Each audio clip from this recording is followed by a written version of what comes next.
You are listening to Digital Watches Are a Pretty Neat Idea. Funny how just when you think life can't possibly get any worse, it suddenly does.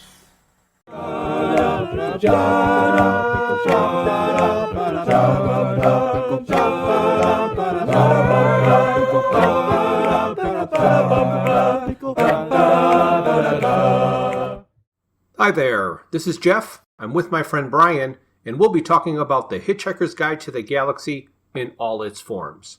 But before we do that, let's listen to a message from one of our proud sponsors.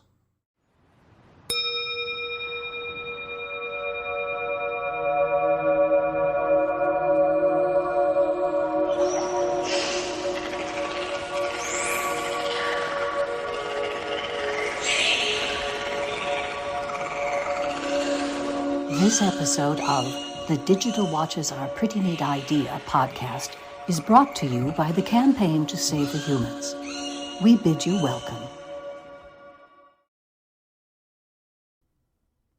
Hey Bryan, how are you today? I'm doing great, Jeff. How are you? You know, I think I feel good about it.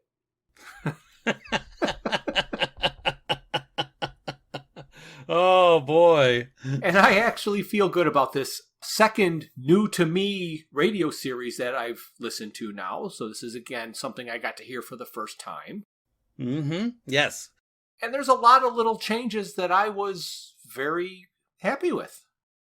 Yeah, it's quite interesting, and I was quite surprised listening to this, and I have to applaud you on how you have now created a perfect outro for our story. Right. What I found interesting about this episode is that it's only 4 parts, where the previous 2 phases were 6 parts. So I didn't think they'd be able to get the whole story in there, but they did, and then some.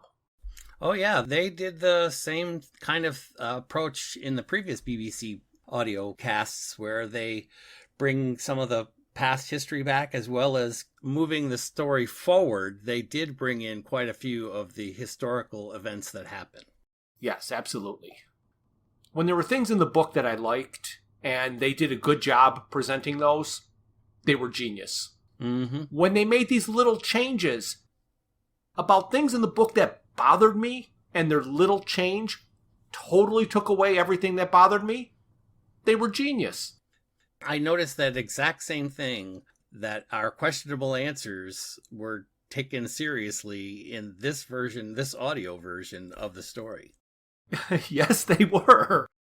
And then, when they put in things that totally negated things that were previously established, they are idiots and don't know what they're doing. Except, of course, for those previously mentioned things that I talked about, where they got it right.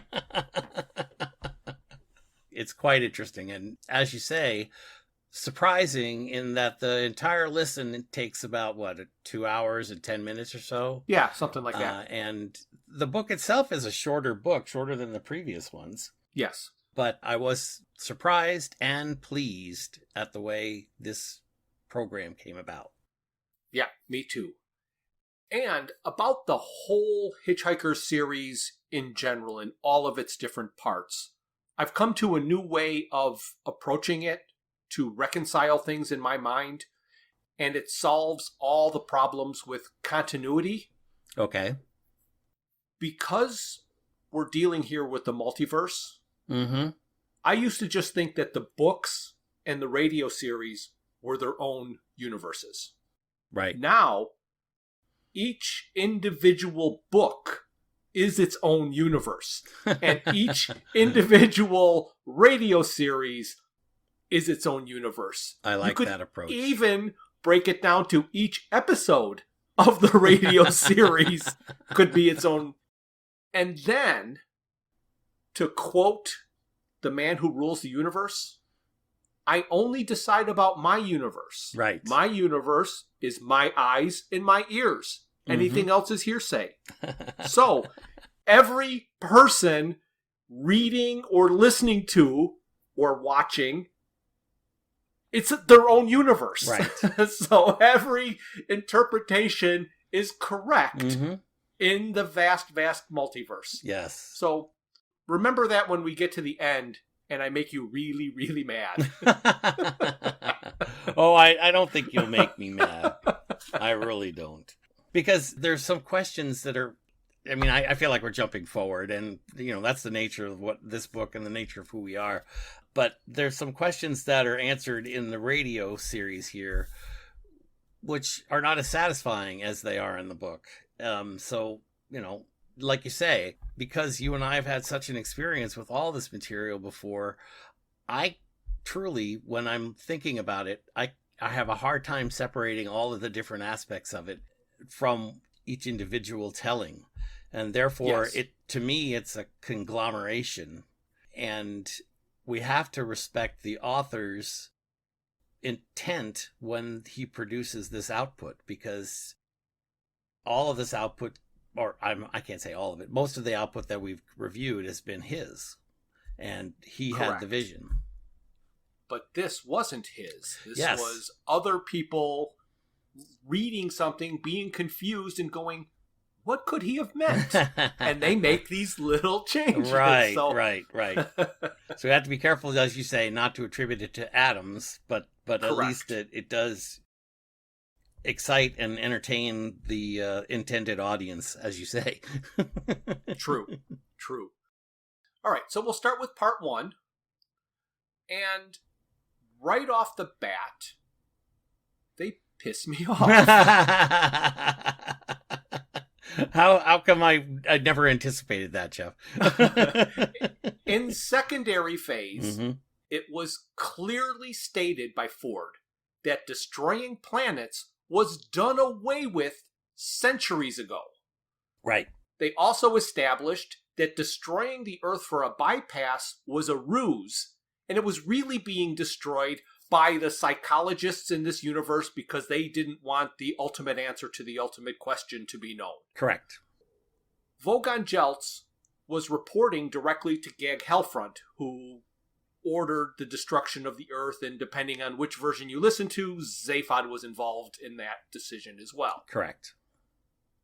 So the Earth being in the way and making a bypass and destroying it was not the reason it was being destroyed. Correct. And this episode starts out with Prostetnik Vogon Jeltz destroying another planet to make way for a bypass, Exactly. which they don't do anymore. And they stated that.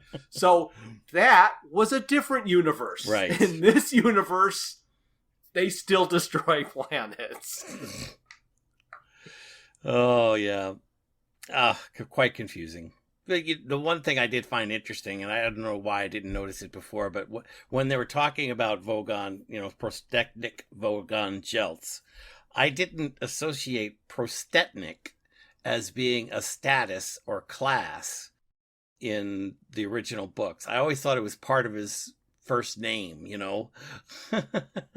But Prostetnik is a class or an officer in the Vogon language.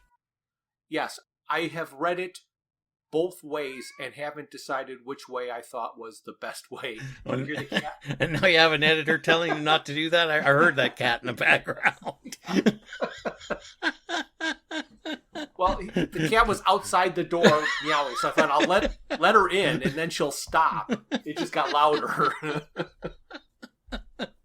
Oh, these editors, they have a lot to say, don't they? They do. Anyway, in all the times I've read it and listened to it, I have flipped back and forth on whether it's part of his first name or if it's a designation. Right. And I think I've leaned kind of towards the designation because I think they've talked about, I don't know, for some reason I think I've heard of another Prostetnik, or they've said something like the Prostetniks. Mm-hmm. And I don't know if that was the movie or something like that. So that's, I think, when it's solidified in my mind that it was a class or a rank. Right. But he's being reprimanded. Right. Because the Earth is back. Mm-hmm. He was supposed to destroy it. Mm-hmm.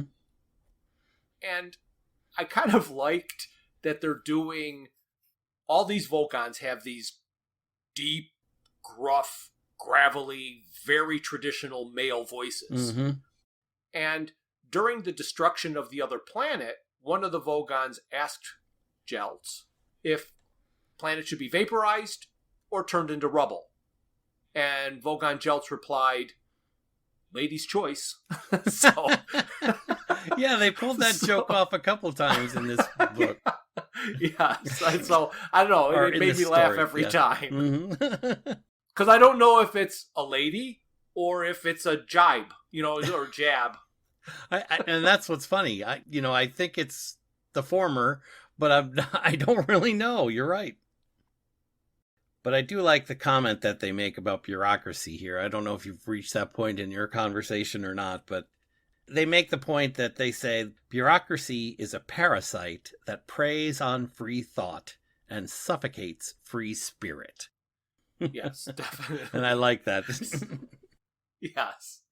So then they destroy the planet, and then we have a new version of Far Out in the Uncharted Backwaters, where they made a tiny little change Yes. that totally flipped everything on its head.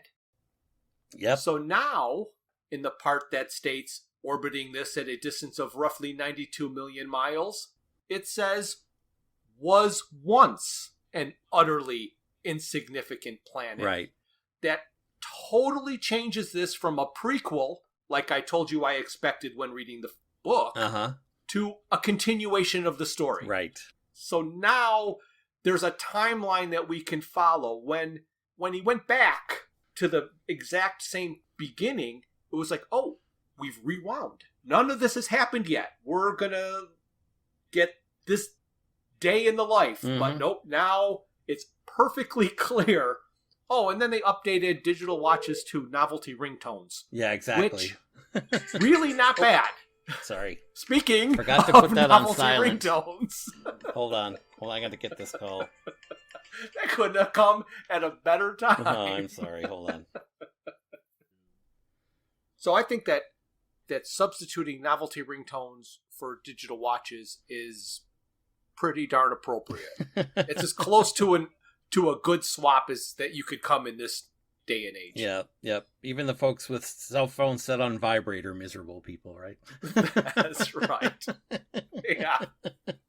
Which now, if you want to talk about that joke, did that negate the joke? I mean, the original text Mm-hmm. was that digital watches were a neat idea, even the ones with digital watches. And then they changed it to novelty ringtones, but they didn't keep novelty ringtones. They changed it to set on vibrate. Does that change the joke? Because it's a different group of people. Right, it is. It is. And in theory, what is it, 3 years later? I don't know. What did take 3 years for the cell phone to be adopted, that's for sure. It took much longer. Well, actually, this isn't 3 years after the first book. This is the radio series. Oh, yeah. Yeah, I meant so this is storyline wise. Doesn't he return to his home correct. now? It's been like 3 years. Is that what he estimated time wise locally? Yeah, that or 8. I don't remember. It's Okay. In the book it was 8. I don't remember what they said here, but it's Okay, all sorry. over the board. All right. And it was only a couple of months on Earth though, and that's where it gets confusing. Is his timeline and the length of time that actually passed on Earth Right. is quite different. It is. Oh, it was 6 months in the book. I think it was a year in this. Okay. There was a question that I kept having while reading the book, and I never put it in our questionable answers, and then they answered it here. Okay. And I think it would have been a hysterical answer if you would have answered it before realizing that it was the truth, because I don't think this is in the book, about how he survived on $30 Altarian dollars a day. It's like, how has he survived? What has he been doing for money? Right. It's like, Arthur has been out there for years. Mhm. How's he paying his way? He doesn't have Ford with him anymore. He's got to be doing something, and we got to learn Yep. that what's he doing? He is giving away body selling, parts. selling all the blood, sperm, and hair cuttings he could survive without. Yep. Well, prior to that period when Earth was reintroduced, he was a unique character in the universe. Yes. Yeah. He would be a rarity. Mm-hmm. Mm-hmm. And then in this version, they inserted a little piece that we are told that Arthur saw the new updated guide that had the greatly expanded entry on the Earth. Right. And so that's why he decided to go back. Yes. That was one of those little I won't call it a glitch, but one of those little changes that made the story more entertaining. And, it does answer questions that we had when we were looking at or reading the original source material. Yes. And the other thing that I noticed you're just talking about Arthur. He's just coming down on the planet. Of course, they talk about it in the book that he's getting out of a spaceship, but in this audio version, he turns to them and says, "Oh, that's an excellent ship for a teaser." So yes, yeah. So he's bring returning. Back teaser. Yep. So he's returning to the planet on a teaser, which I thought was fun. I didn't quite get why they had the language like unintelligible for us, but I guess Arthur still had the Babelfish, so he understood exactly what the guy was saying. Right. He would translate for us. Mm-hmm. When you'd hear the gibberish, his response would basically replay the comment. Right. Which was fun. Yeah, oh yeah. And the other thing I thought was interesting, and I thought you'd appreciate it, is so they say that Arthur doesn't really know why the Earth has returned, and he's decided to ignore it for the time being. Yes, right. Yes, like all of us. like everybody who's reading this or listening to it, we're just going to ignore this for a little while. We come to the part where they cut to Ford, and he's in that bar with the bird that lists the contact information of the local hitmen, right, with the disembodied arm as a bouncer. And that was funny in audio. I mean, they did a beautiful job with that whole scene. Yes. However, they explained my favorite joke. Mm-hmm. And when you explain a joke, you ruin a joke. But I guess they were afraid people weren't going to get the joke. Right. So they explained it. And it's like, well, why did you ruin it? And that was all eyes were on Ford. Mm-hmm. Some of them are on stalks. Right. And then he goes, literally. It's like, you don't need literally. You don't need it. Mm-hmm. What I liked in that bar scene is how much you can pack into an audio presentation, right, that you can't put in the written page. Right, exactly. Because things can happen simultaneously. So the whole time Ford is having this conversation with the bartender, right, the bird is in the background yelling out numbers for local hitmen. Right. So I wrote down one of the names that he yelled out and one of the numbers. Okay. So one of the names was Eviscerate Eviscerator. That was the name of a hitman. And one of the numbers was 0800 Whack. So you're trying to listen to Ford in the conversation, but then in the background, you've got all this other stuff happening that you want to listen to. So you have to keep going back and re-listening. Okay, this time I'm just going to listen to the background. And this time I'm going to listen to Ford. Mm-hmm.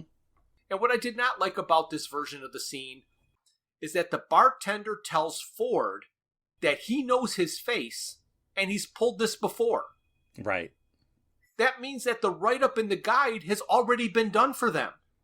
So he's not going to get out of it with writing them up in the guide because they already have a write-up. So I didn't like that they had the bartender recognize him. Do you have any idea why he would have done that? No, you're right. It kind of pulls it away from the dynamic. Although, if you think about Facebook and the media culture that we live in now, it's just not one feed, one bit of feedback that's going to get you there. It's a avalanche of feedback, the viral part. So correct. today you wouldn't want just one person reviewing your place. You'd want multiple. That's the only that was my way of ignoring it for the time being. Right. I could make an answer that fit the situation. Yes. And we have to do that a lot with all of these books Mm-hmm. and radio series. Right. And then Ford makes the joke with the hooker about the bass player that got thrown out the window. And at one point, a dead bass player gets thrown out the window, and they're remarking about the dead bass player. And Ford said, you know the difference between a dead dog on the highway and a dead bass player on the highway? And he says, there's skid marks in front of the dog. Right. Right. Yeah. Oh, bass players were a dime a dozen in the dog bar. Yes, they are. Yes. And then Ford goes on to say to the hooker that when she asked him whether he's rich, and he says, well, I'm not rich now, but I will be because I'm owed 15 years back pay. And she said, oh, you work on your back too? I love that line. That was like, wow, that was clever. That one worked. But the other joke he told that I liked so much in the book, they changed it again, and I don't know the reason that they thought they needed to change it, which is when she asked him if he wanted a good time. Hey, do you want to have a good time? Yeah. And instead of saying, I'm already having one, he just says, thanks, I just had one. Right. And it's like, no, see, he's still happy. He is still just all overjoyed. And here it kind of ended. So I wish they'd have kept the original joke. Yeah, me too. Then, this is my favorite thing in the whole show. And it has to do with talking with the prostitute. Surprise. Okay. As Ford is looking at the new entry in the guide for Earth, mm-hmm. the prostitute that tells people it is okay to be rich mm-hmm. is at another vehicle talking to somebody. Right. And you can hear her conversation in the background. Yes. And she's talking about a golden handshake. Right.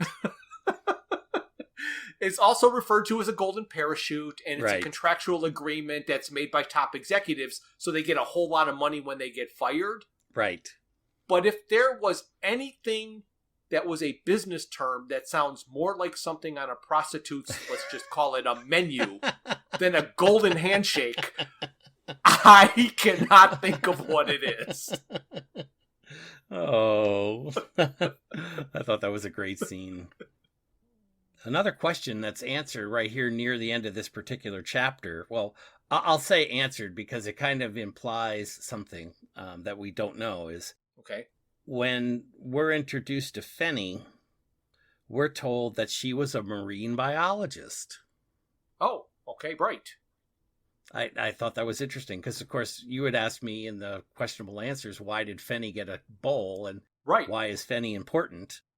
We still don't know that answer, but at least if she's a marine biologist, she would have been recognized by the dolphins. Yes, she would have. Yes. Yeah, I guess it's jumped out at me that it was different, but I mm-hmm. didn't really plug it in the way you've just done that for me. What, am I going to be standing on the street corner next? Thank you for the golden handshake. Oh my gosh. And I wanted to talk about a fire hydrant. Yeah. And what's funny about the fire hydrant, of course, is in the end, they're talking, the out credits of this particular episode. They're talking about a sign that's hung up looking for a new bird outside of the Pink Dog Bar above the fire hydrant. It said a new bird needed with knowledge of local hitmen vitally necessary. Correct. Yes. Because the bartender shoots him in earlier scene. When you're listening to this, there's a couple of different stories. There's the Ford story and the Arthur story, and they flip back and forth and back and forth and back and forth. So mm-hmm. as we're telling this, we go right past other things. We got to kind of go back in time. So I'm going to jump mm-hmm. back in time to Arthur when he's looking for a ride in the rain. And I thought it was really clever to condense everything having to do with Rob McKenna picking up Arthur when he was hitchhiking. So you got all of the rain god stuff introduced in a car ride that Arthur didn't need because he was going the wrong way.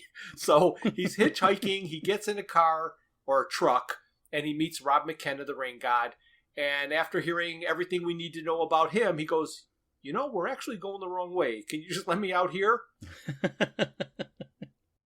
And so then he gets out of McKenna's truck, and that's when he gets picked up by Russell, right. Fenny's brother. Mm-hmm. And then they're on the way. And then in the car, when Fenny says this, they cut out two things. One of them kind of important, and the other was your obsession. Yes. They did not mention hedgehogs. Nope. Or the tweezers. Right. Well, and I think that's partly because of the time delay between the original writing of the story and the time that this audio play was produced. Because I really think that the monk game with the tweezers was something that was very common back in the day when it was written originally. But even as of today, I wonder whether if I spoke to an older person or spoke to a younger person, I should say, in England, whether they'd ever heard of the term, they'd probably say no. But someone in our generation or older would probably say yes. It does not surprise me that they cut out the tweezers reference. Right. But Arthur calls back hedgehogs when he's talking to his boss. Right. But they didn't put it in here. Right. So now when the boss asks, when are you going to be back? And he says something like, when do hedgehogs stop hibernating? It doesn't make any sense. Except in the sense that it's a random amount of time. Right. Well, yeah. But it has a purpose in the book. Yes, it does. Which is lost here. And then see if you can reconcile this. We don't do questionable answers for audio stuff, yeah. For the audio stuff. So Arthur got in the truck with the rain god. Mm-hmm. And drove the wrong way. So he Right. got out. Right. He immediately got into Russell's car. Right. And went the opposite way on the road. Mm-hmm. When he got to where he was going to get out, it started raining because the truck went by. Well, he's on a circular route, right? Well, yeah. He dropped off whatever he was having to drop off and turned around and came back, and it only took him 2 minutes. Right. And he was driving very fast because he's used to driving in the rain. Right, exactly. So that ended part 1. Mm-hmm. And now we are in part 2. Mm-hmm. Yep. So Arthur gets dropped off in front of his house, and he tries to get in, and the phone is ringing, and he's delayed by all the junk mail behind the door. Uh-huh. And the phone stops ringing as soon as he gets there, just like in the book. During that scene, they reference a kitten. Right. That, in the book, is a dead tabby. Right. He seemed surprised to see it, like it was not his. Right. Like, where's the cat? You know. How'd that get in here? Yeah. Which is 100% possible. Right. Cats will just find a way in, can't find a way out. I thought the inclusion in the book was to reference that time had passed. Right. And that Arthur had a cat we didn't know about, and it starved to death. It's a little morbid and really doesn't add to the humor, in my opinion. Right. However, I do not believe it is his cat. No. I also have no idea where it came from or why it had to be included. However, there is a reference to him possibly having a dog. Right. As he and Ford are being muscled into the airlock of the Vogon ship, Arthur says, in both Primary Phase and in the book, I woke up this morning and thought I'd have a nice relaxed day. Do a bit of reading, brush the dog. Now it's just after 4 in the afternoon and I'm already being thrown out of an alien spaceship 5 light years from the smoking remains of the Earth. Right. Did Arthur have a dog? What happened to it? Or is brushing the dog just a euphemism for the way he planned on relaxing? Oh gosh. You know, the English in the English world do have a tendency to use a lot of euphemisms. So anything is possible. Because there was no dog. He didn't worry about the dog. He didn't look for his dog, but he talked about his dog immediately after the Earth was destroyed. So, right. Well, here's a. I'm possible... saying euphemism. Right. Well, yeah. Obviously, that's a possibility. But what I'm thinking right now is, remember, we're in the multiverse, like you said, and if you're really comfortable in the multiverse, perhaps in this Earth he had a cat. Go. There we go. Brush the cat.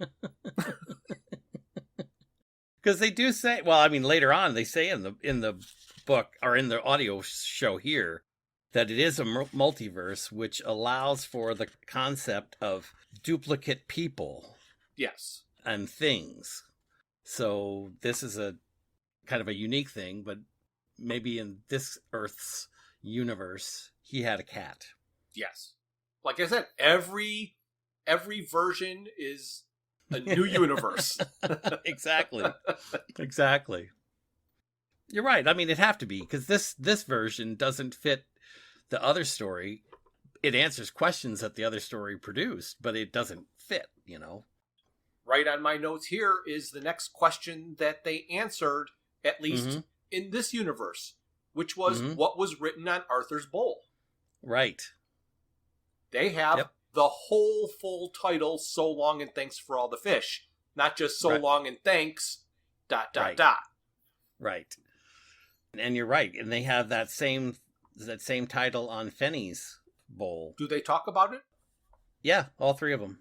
Yep, they do. But what I also thought was interesting, and it was one of those questions that we brought up in the last episode, was that when Arthur pulls it out of the box, he says, "Oh, look, a crystal bowl." Right. And he, rolls it around in his hand and listens to it, plays with it. And then he says, what am I going to do with it? I know. I'll put my fish in it. Oh, now it's a fish bowl. Right. Exactly. So, you and I were debating whether it was intended as a bowl for fish or whether it was a gift and he turned it into a fish bowl. And here they answer it as he turned it into a fish bowl. Oh, and here's something that I thought when I was thinking back at our conversation about how I called it giving Arthur a symbol of their captivity. And you said, well, they're small, or the fishbowl is small and they wouldn't be kept in, blah, blah. It would be like, hey, you just got out of prison. Here's a little snow globe with Alcatraz in it. No, you're not. I was in San Francisco. I thought you'd like this. Oh, there you go. Oh, come on. But you know that, it's a traditional gift-giving item, a bowl. A crystal bowl with no designation until a fish is in it is perfect. See, they do fix some things, and then they turn right around, yes. And they'll ruin something else in a minute. Yep. And of course, we haven't gotten there yet, but I do like the fact that they've changed all the gifts. And, well, not all the gifts, but they're in the train station, and she mentions that it's a CD of bagpipe music. Yes, they do, which is fine. They could just say a recording, and then it will be timeless. But yeah, they do say. Yes, exactly. They do say CD. But I'm sure you have something to say before we get to the train station. Yeah, right here in my notes, I have that at this point in the book, we read about Ford listening to the speaking clock being broadcast throughout the ship. Mm-hmm. And here we get to listen to him negotiating with the operator to get her to put the call through, rather than listening to him tell the story to Arthur at the end of the book. Right. So at the end of the book, he tells Arthur the story. He doesn't have to anymore because we get to hear the story right now. Right. So Arthur comes across Fenny after leaving a diner where he met Rob McKenna again, and brings her to the train station like in the book. In the pub near the train station, when Arthur is complaining about the sandwiches, they do a little foreshadowing of the next book. Yes. I could make a better sandwich. He kind of throws in there. So I thought that was a little bit funny. A nice little, hey, we know you know what's coming. Oh, yeah. And they make another little nod to the fact that time has changed here, where they talk about the overabundance of makeover shows. Yes, that's right. And they're going to make this cheerfully nautical. Right. So the same thing that happens in the book happens in the radio series. So after the pub, Arthur's desperate to find Fenchurch, so he goes back to the same trucker diner, and he meets up again with Rob McKenna. Ford is still desperate for sleep, so he uses the guide to send the ship he is on to Earth. Arthur offers the Friends of the Planet person trying to donate to save the dolphins and is very confused. So Yes, all that, yes. there's very little difference at this point going through. And they introduce Wonko the Sane, John Watson, and he's said to have a bowl just like Arthur. Right, right. The one thing that I did think was funny, and this they could only do this in the audio show, when Arthur is arguing, well, discussing with the gentleman at the relief agency. Yeah. The guy gets more and more frustrated, and in the end, he screams just like Agrajag at Arthur. Right.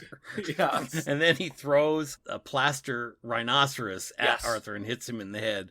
Yeah, he's got a little plaster dust remaining.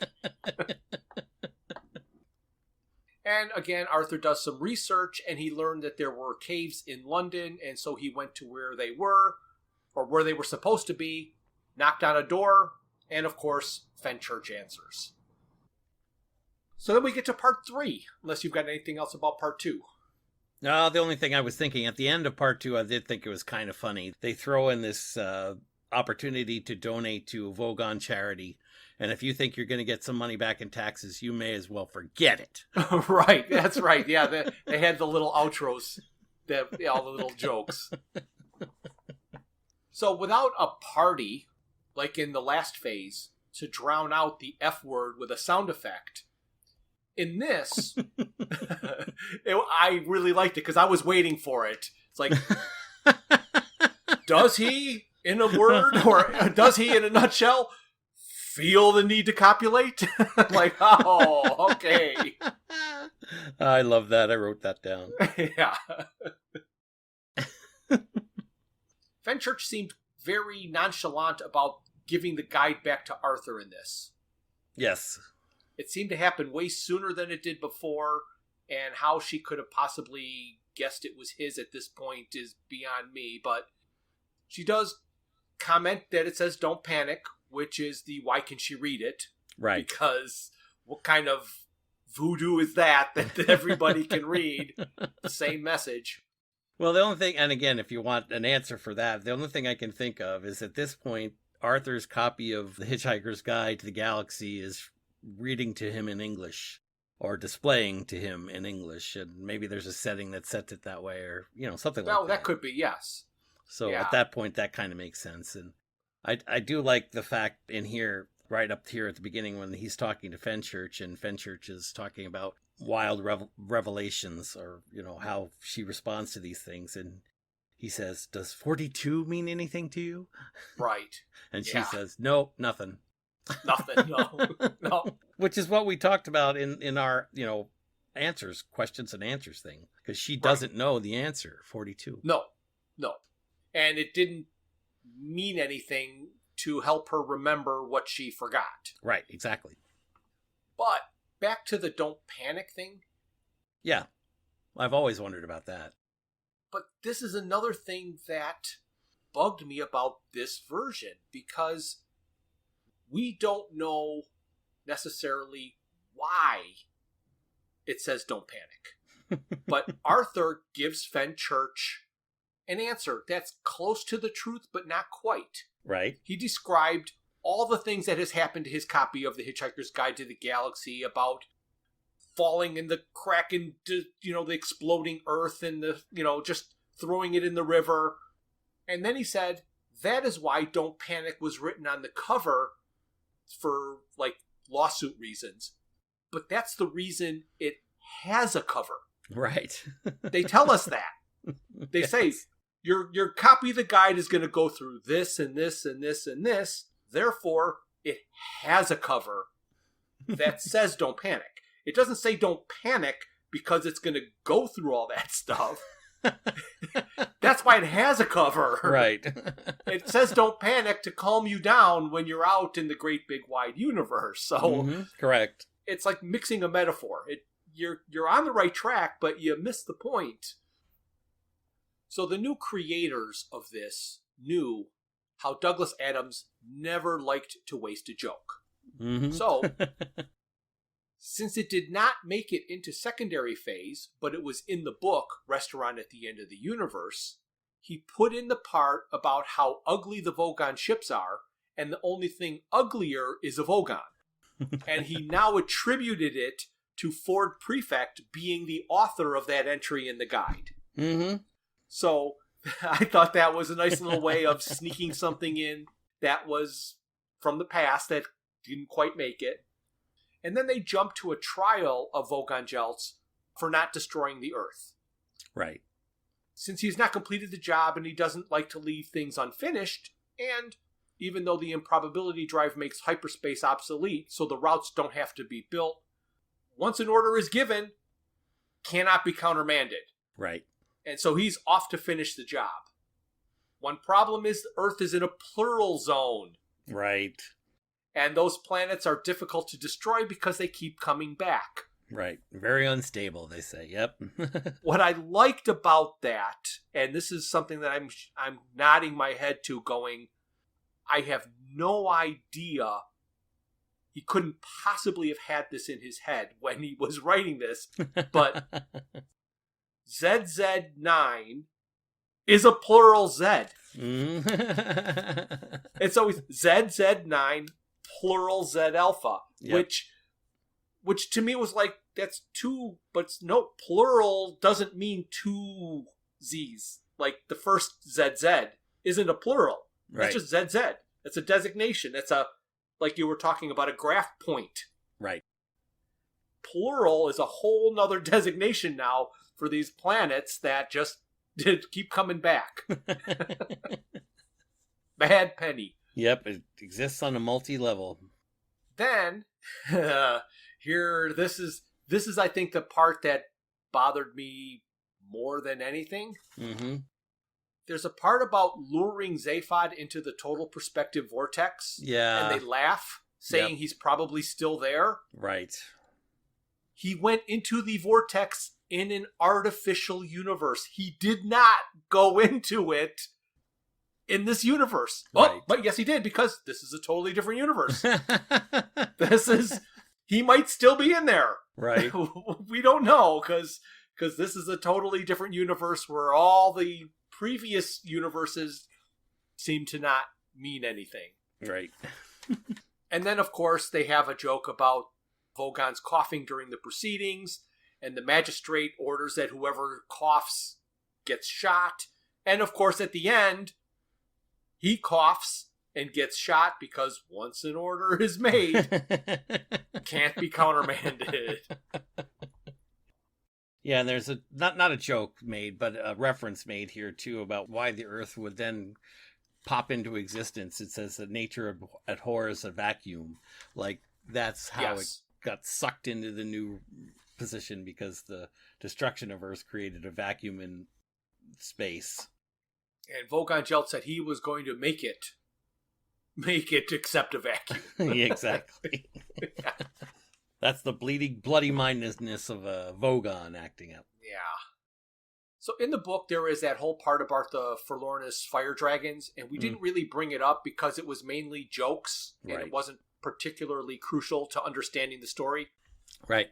The whole part was to explain that they are aphrodisiacs, and that they were not needed where Arthur and Fenchurch were. Right. They included it in the radio series, so they must have found it very important. Mm-hmm. So that's why I want to mention it here. And the one term that they used that I really liked, that I never thought I would ever read anywhere, is on the planet, everybody would go into the woods and they would be there all night, and then they would come out still claiming to be virgins, if not flushed and sticky virgins. Like, oh, yeah, okay. And I loved the use of fake Dire Straits music. Yep. They had a music background that was so reminiscent of Dire Straits without quite being Dire Straits. I loved it. And then they did the scene on the plane when Arthur and Fenchurch were doing their flying and they're feeling the need to copulate. Mm-hmm. She didn't sound like she's from Boston.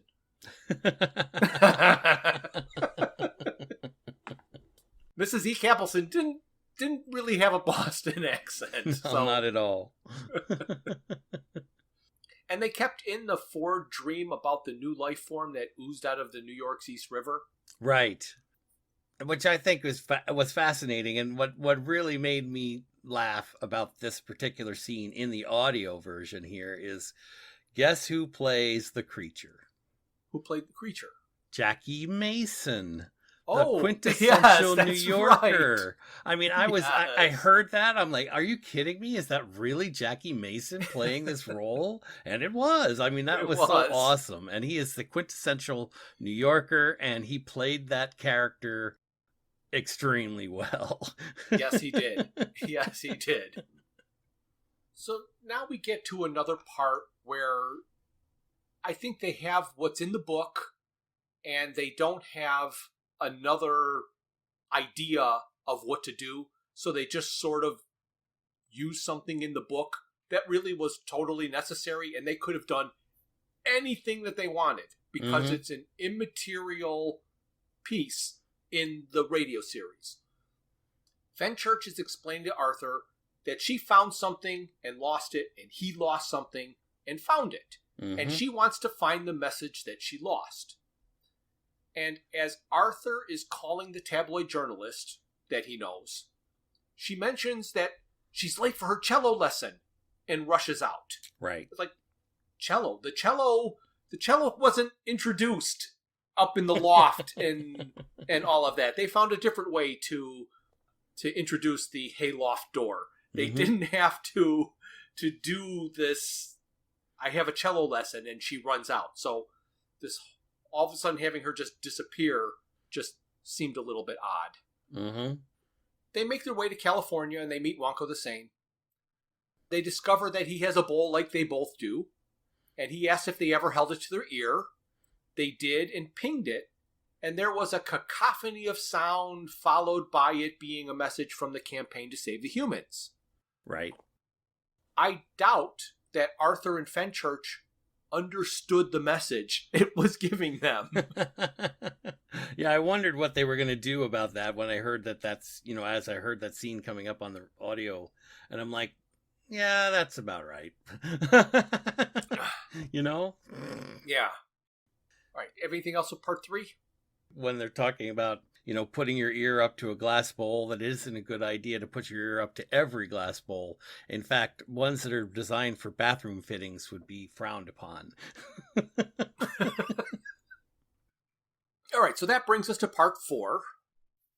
And I kind of liked the retelling of the far out in the uncharted backwaters portion from the perspective of the dolphins. Yeah, that was interesting. Except for the part that implied that Fenchurch, who could not do anything about it, along with the dolphins, also knew that the Earth was doomed.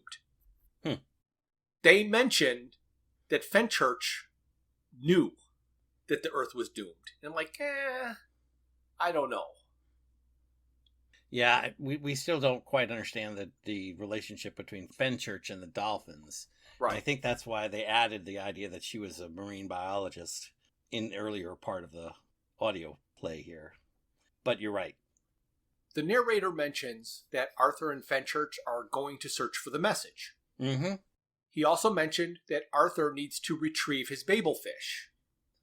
I wish they would have thrown in something about it multiplying. So now there were 2 of them or 3 of them or a bowl full of them. Like they just sort of... So Fenchurch would have one because right now she's not going to have one. Oh, maybe she doesn't need it. Well, you imply then that when she gets on that first spaceship, she gets one there. Oh, that could be. Yeah, she gets one at the airport. Exactly. You would think they'd have to have one at the spaceport. Yes. So they do a little more foreshadowing by mentioning reverse temporal engineering. Right. And then they have to wait for a coincidence to hitch a lift. Right. And Rob McKenna picks him up. Mm-hmm. And then Ford Prefect arrives. Right.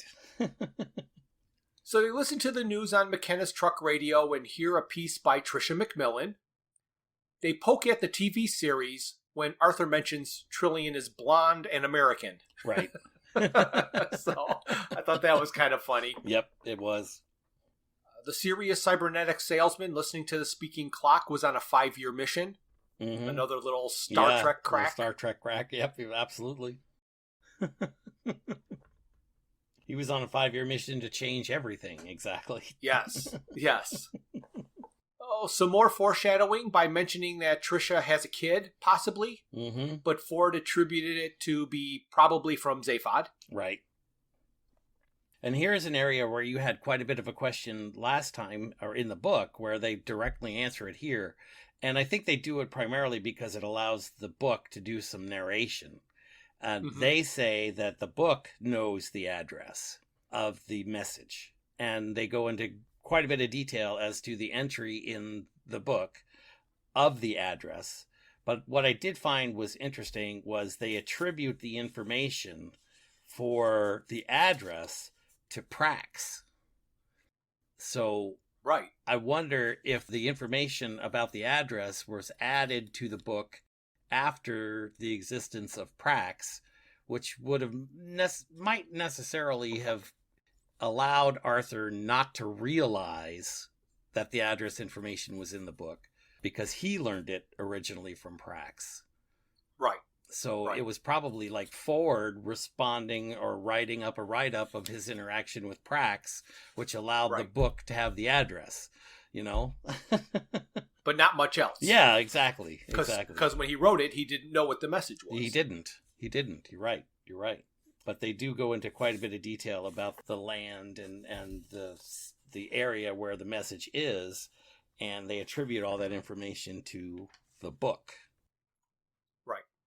I liked in the book that when Ford was trying to get through the crowd to the spaceship, that he was throwing out caseload of Sony Walkman. Right. Earth technology. Which was like everybody wanted a Walkman. Right. Back then. Right. And people would have just been falling all over each other trying to grab one. Right. In this, he throws out alien technology. Right. Of serious cybernetics phones that are supposed to have naughty ringtones. Novelty have naughty ringtones. And naughty novelty ringtones. Naughty novelty ringtones. But they sound like the complaints department theme song. What could be naughtier than that? That's right.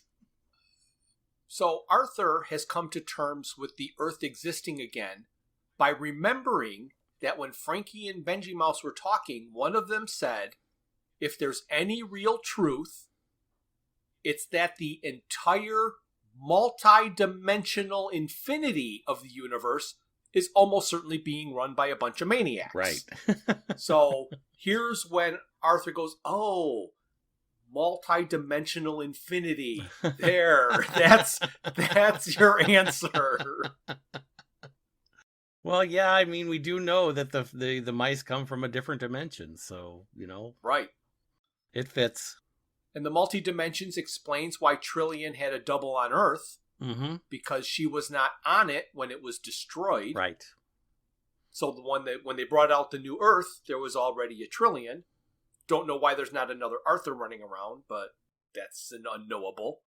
Yeah. Well, again, I the only thing that I can say that kind of mollifies my vision of that is there has to be some point that's the 0 point, you know, because apparently, you know, if Trillian is still on Earth, that means Zaphod didn't visit that dimensional Earth to take her off. Well, but why is Arthur there? foreshadowing of the next book. Yeah, exactly. That's so we don't know anything about that yet, but interesting. for a little spoiler, this trillion. Oh, I didn't mean to did spoil not anything. go with Zaphod. Right. Say that's one of the multi-dimensional infinities. Right. In this universe, she didn't. He went with Arthur. Because he was at that party too. So that explains why Arthur's gone and Trillian is there. Because Arthur hooked up with Zaphod at the other party. Head. Yes. Man, we are figuring out so much. It sounded like to me at the mountain that Fenchurch confirmed that the message she saw on the mountain was the same one she received in the diner. Yeah, she clearly says that. She says, yes, that was it. Which, and I hate that. I know. I didn't like it either. But, that's what they did here. That particular statement doesn't include, like, actions, or it doesn't make it actionable. It's just an excuse. Yes, it definitely sounds like an excuse.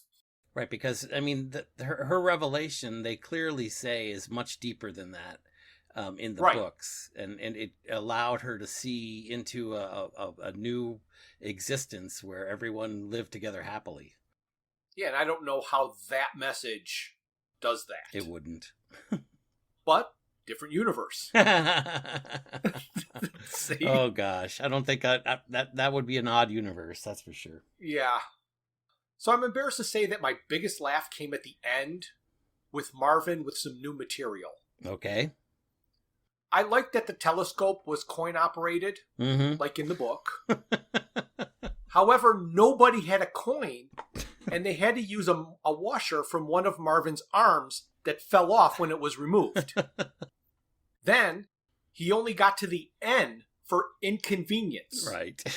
And the timer ran out, so the telescope went black. If you've ever been to a scenic overlook with those goofy, horrible telescopes, you know that they just turn off. Right. So rather than trying to put in another coin, he just wanted to guess. We apologize for the incontinence.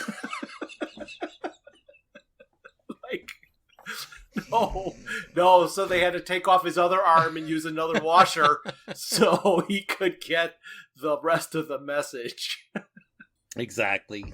And then while sitting in the ship that was taking them back to Earth, Fenchurch laughs and asks if Arthur could believe that there was a stall where guys with green wings and orthopedic sandals were renting scooters. Wonko said they ran a concession stand. Right. I guess they could have had scooters. As their concession? Sure, why not? Yeah.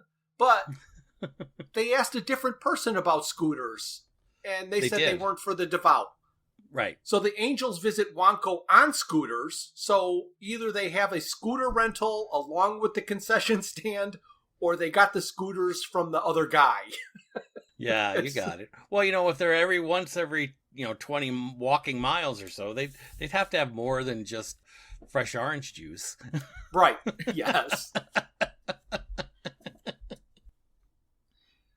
And then, of course, on the way back to Earth, this did not happen in the book. The ship they are on, that they're going through hyperspace, they come out of hyperspace, and Fenchurch is gone, and Arthur is the only one who remembers her. Right. Yep, and there's no epilogue in the Quandary Phase audio. Why did Fenchurch disappear?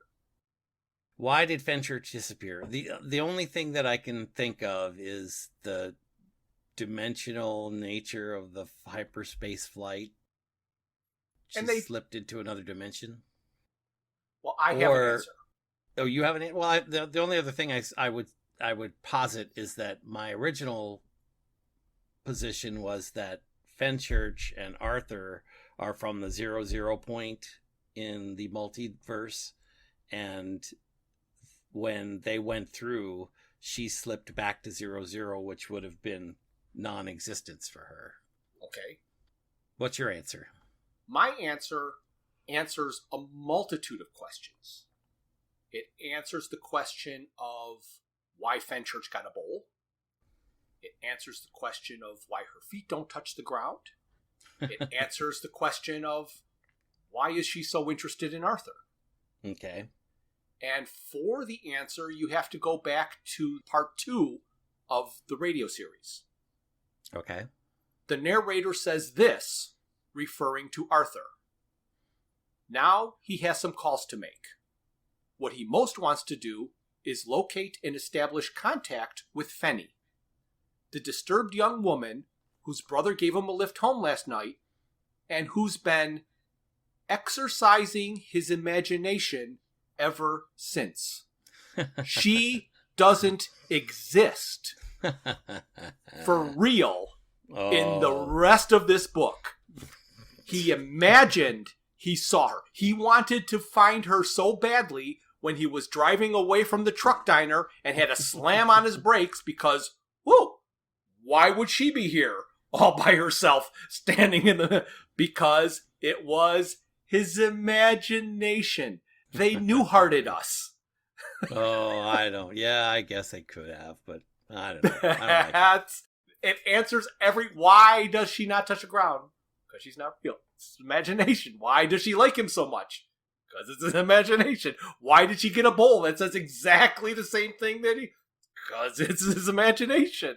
All right. Well, the only answer I have to contradict that is, what about Enid from Boston? She saw them. She talked to them on the airplane. She saw them on the wing of the aircraft. Is she imaginary too? Enid saw something, and Enid never Well, you're going to make it says, work, you know, but I say Enid she never exists. says what she saw. She could have just seen Arthur on the wing of the plane. And again, and all Enid says is, do you fly often? There's there's no thing specifically saying. So, and yes, Ford might have a conversation with her, but that could just have been in Arthur's mind as well, because when Arthur realizes that Ford's going to be in his apartment, possibly because of what he heard on the radio in the jarred door, he immediately says something like, go away for a while, go make a run to the store. And like an obedient little girl, boop, boop, boop, boop, boop, she just leaves. So he needed her gone. Poof, she was gone. Goes in, meets Ford. Oh, yeah. See, I told you you're going to hate that answer. Well, it doesn't work for me, but if it works for you, well, all the best. All the best it's to my you. universe. More power to you. Yep. You are the reader. You know, you can read it the way you like. Yes. And we don't have to worry about her in the following book, because she does not make an appearance. They just do a little mention of her that she disappeared, and they blame it on the plural zones. Do they blame it on the plural zones here in this? In this audio? Yeah. No, they don't. But like I said, that makes sense. I mean, it's all part of the bizarreness of the nature. You know, like I said, because we think of her at the 00 point, when she was going through hyperspace, her existence blinked out. Right.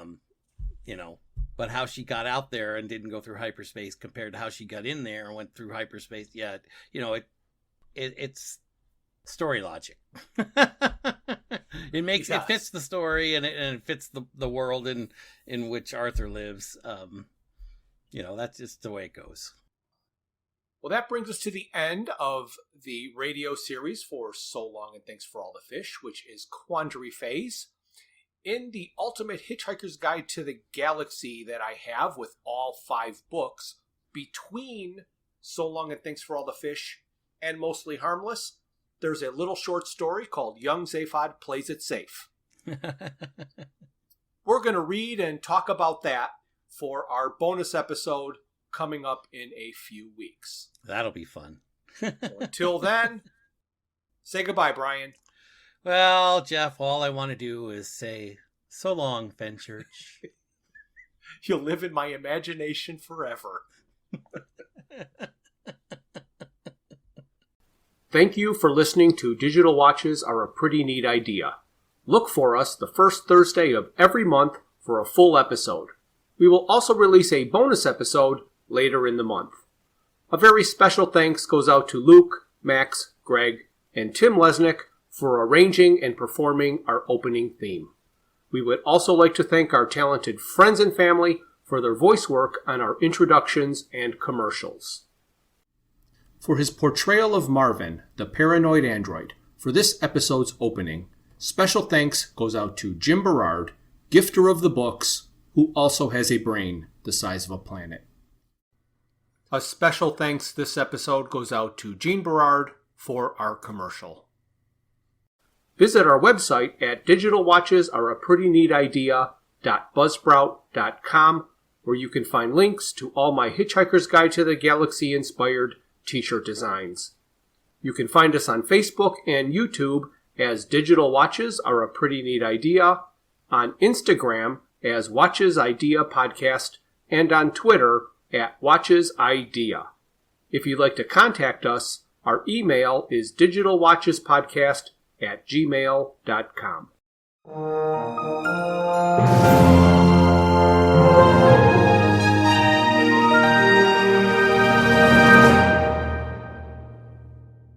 This has been a Froods for Thought production.